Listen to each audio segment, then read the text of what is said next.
Selamat datang di podcast Can't You See Me, podcast yang mengajak Anda untuk menjelajahi kisah-kisah horor dan menegangkan. Saya Putri Aulenisa, Saya Sarah Risma Sabila. akan menemani Anda untuk beberapa menit ke depan.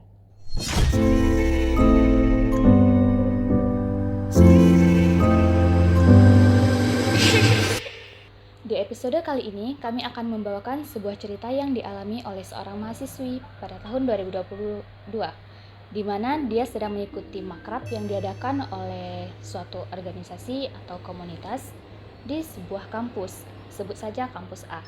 Jadi, untuk cerita lanjutnya gimana nih, Sar?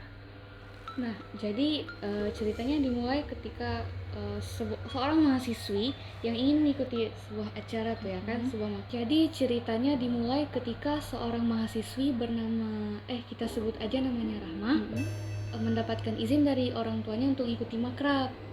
Jadi sebelumnya dia tuh nggak dapat izin untuk ikuti makrab karena harus minat di kampus kan semalam. Nah, jadi kenapa diizinin? Karena kebutuhan sertifikat. Oh, jadi dia memaksa. Jadi harus gimana ya? Harus ikut acara makrab untuk dapat sertifikat. Oh, jadi karena nggak kewajiban juga kan. Mau nggak mau dia harus mendapatkan izin ya. Padahal itu posisinya mungkin dia kurang sehat gitu. Oh, kurang fit. Oke. Jadi tempat wudhu antara perempuan sama laki-laki ini dipisah. Tempat wudhu perempuan ini tuh kayak bentuknya kayak rumah gitu, kayak ruangan. Jadi di dalam tempat wudhu, di tengah-tengah tempat wudhu tuh ada WC-nya. Di tengah-tengah WC itu ada bolongan tuh di atapnya. Nah, jadi Bisa kebayang ya, Iya. bolong di WC. Nah, jadi kan itu pesertanya rame. Otomatis harus ngantri dong. Dan ketika pas dapat gilirannya si Rahma untuk ambil wudhu, tiba-tiba dia ngerasain hembusan di belakang telinga dia. Aduh. Iya, hembusan gitu. Terus tuh setelah dia lihat ke belakang, dia lihat ada beberapa orang lagi dari prodi lain. Jadi si Rahma ngira, oh mungkin cuman perasaan dia aja. Kan nggak mungkin juga orang tiba-tiba ngembus-ngembus di belakang telinga kan. Iya. Jadi ya udah deh, dia abain, terus dia langsung ambil wudhu aja lagi. Jadi setelah mengambil wudhu, si Rahmi langsung sholat isya. Setelah sholat isya, peserta tuh diminta untuk berbaris. Berbaris di tengah lapangan untuk makan malam. Oh, sebentar. Berarti yang masalah ditiup di belakang telinga tuh dilupakan? Iya, jadi dia tuh pura-pura ngabain aja hembusan nafas itu tadi.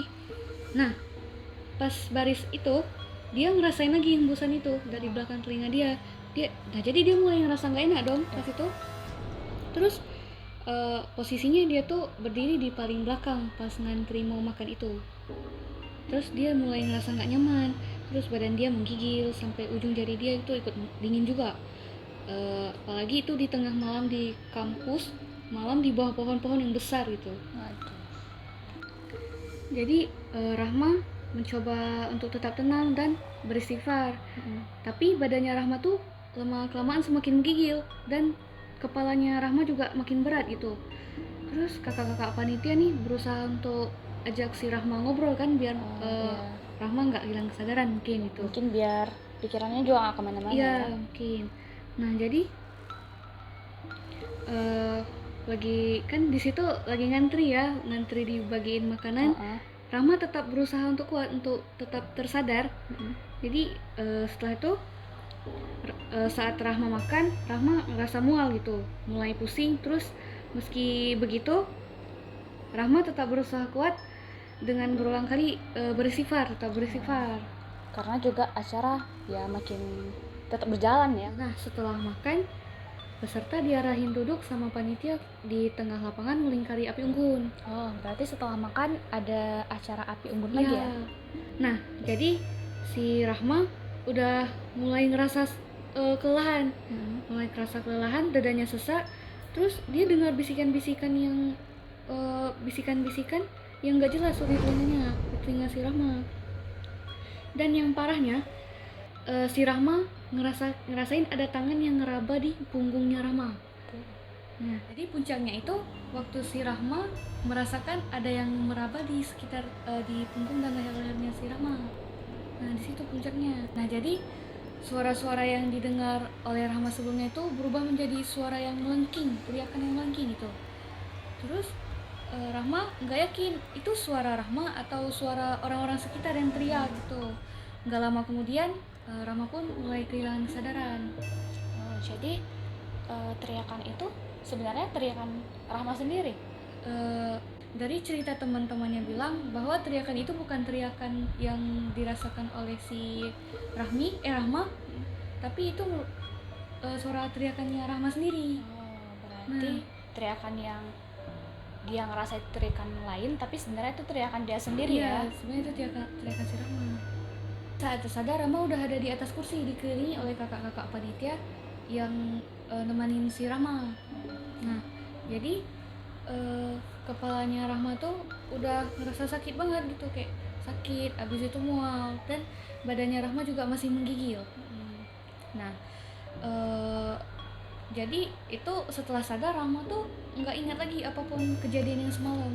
Kejadian yang dialami itu dia nggak ingat lagi. Berarti yang dipegang bahunya atau teriakan-teriakan itu dia mungkin sampai situ dia ingat, tapi setelah itu si Rahma udah nggak ingat lagi kejadiannya. Setelah apa dia yang nggak sadar lagi selanjutnya yang terjadi ya. Iya, begitu. Nah, terus Rahma juga ngerasain tenggorokannya udah sakit dan seluruh badannya udah pegal-pegal. Mungkin dia ada ngelakuin sesuatu atau gara-gara teriakan itu ya bikin tenggorokannya sakit dan badannya pegal-pegal. Nah, jadi gitu teman-teman, cerita dari pengalaman yang dialami oleh Rahma. Hal tersebut banyak juga atau tidak jarang kita ketemui pada orang lain ya, apalagi di acara-acara makrab gitu. Nah, bagi teman-teman yang mempunyai cerita atau pengalaman mistis lainnya, bisa nih kirim ceritanya ke email atau Instagram di bawah ini. Sampai jumpa di episode kami berikutnya. Bye-bye.